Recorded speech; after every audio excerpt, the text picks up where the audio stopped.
A paz de graça, família linda, família de Jesus, família debaixo da graça de Deus.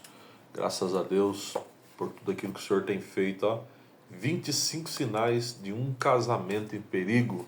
Esta obra maravilhosa do nosso querido pastor e mentor Josué Gonçalves, que tem edificado a nossa vida por esses dias. 25 sinais de um casamento em perigo. Você encontrou algum sinal perigoso no seu casamento nesses dias que se passaram? Se identificou com algo que nós compartilhamos aqui? E hoje é um sinal muito perigoso como os outros. Olha só, a fronteira da tentação. O perigo de flertar com o pecado. Meu Deus, hein? Hoje nós vamos compartilhar algo muito importante para o nosso casamento. Nós vamos ler nesse momento Gênesis 39, versos 7 e 8. Gênesis capítulo 39, versos 7 e 8.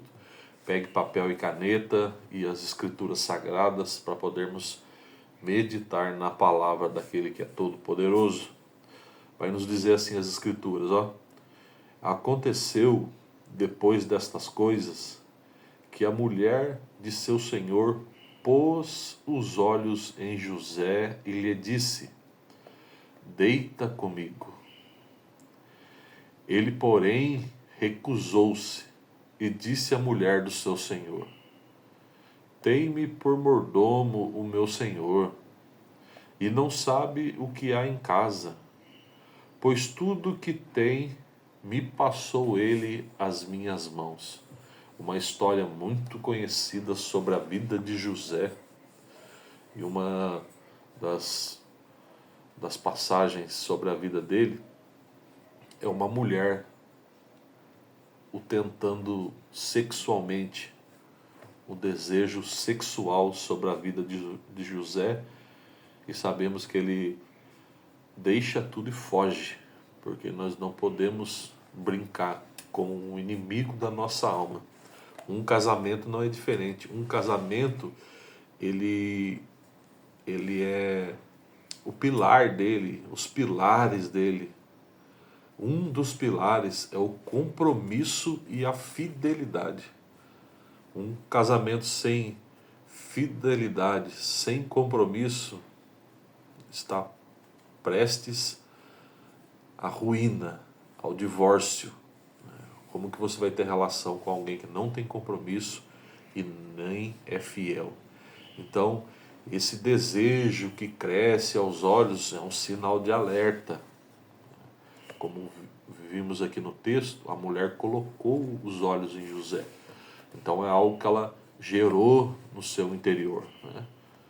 E quando outras pessoas se tornam atraentes e desejadas, é um sinal de alerta, de perigo. Temos que tomar muito cuidado, porque a nossa batalha começa na nossa mente.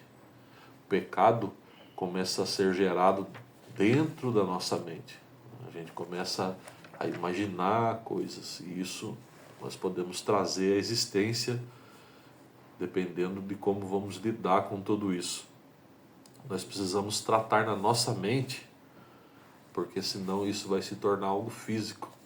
O desejo que nós colocamos na nossa mente, nós vamos trazer ele à existência, se persistirmos nessas fraquezas do ser humano, que somos nós fracos e pecadores, porque nós sabemos que o desejo, a atração de olharmos para uma outra pessoa, isso é da natureza humana, é natural isso aí. Só que como vamos lidar com isso? O problema é ultrapassar os limites. Quando tratamos isso com naturalidade, né, sem compromisso, sem fidelidade, isso se torna corriqueiro na nossa vida. Nós vamos alimentando um pecado na nossa mente, nós podemos trazer isso à existência. A nossa mente, ela é um campo de batalha, né?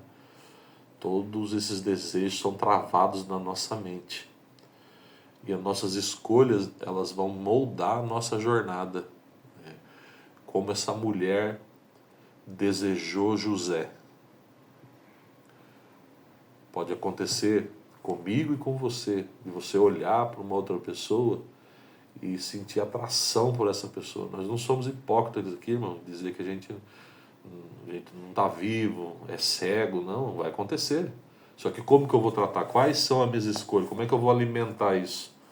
Porque nós pensamos, sentimos e agimos. Então as coisas vão começar aqui dentro da cachola. Então, e da mente vai descer para o coração, né?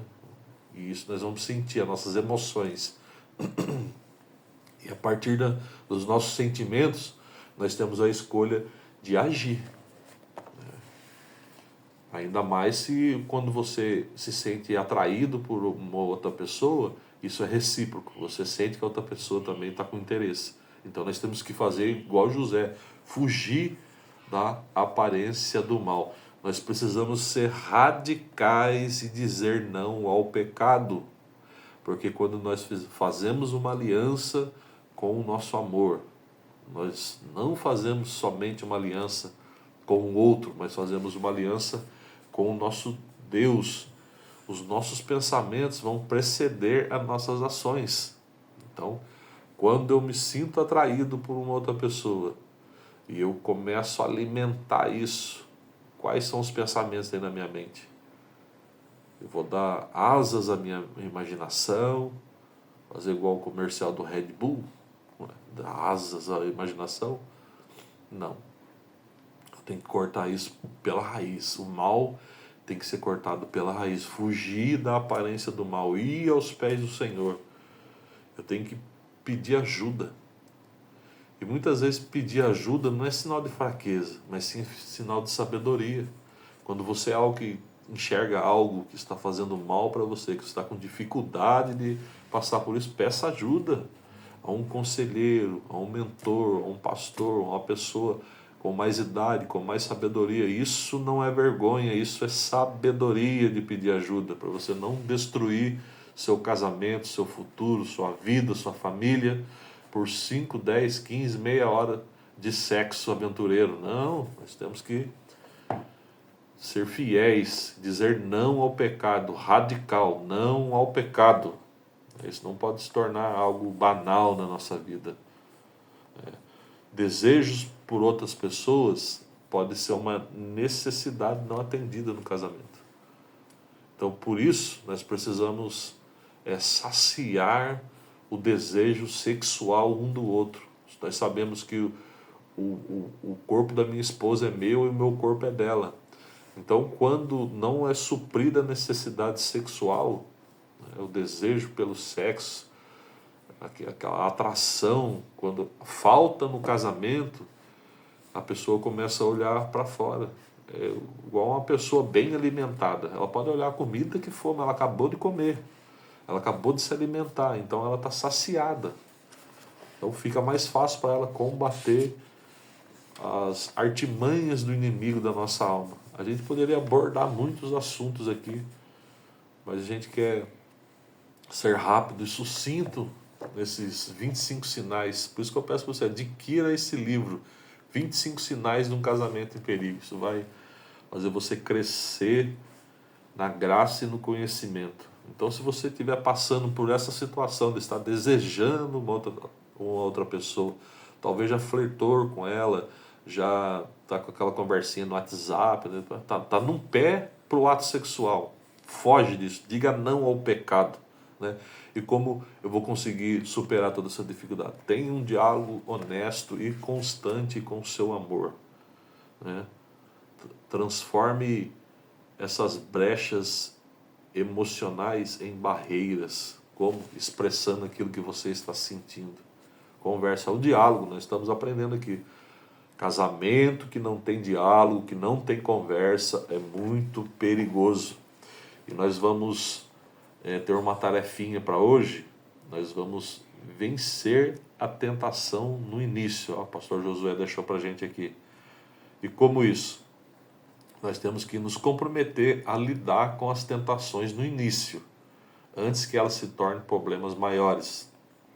Estabeleça um acordo para serem honestos um com o outro sobre qualquer situação que possa levar à tentação. Então todo desejo, toda tentação, toda fraqueza que você tiver, exponha isso para o seu amor. Corte o mal pela raiz, né? E façam sexo, pelo amor de Deus, para suprir a necessidade do outro, e o outro estiver bem alimentado, não vai ficar olhando para as comidas aí fora aí. Em nome de Jesus, família debaixo da graça.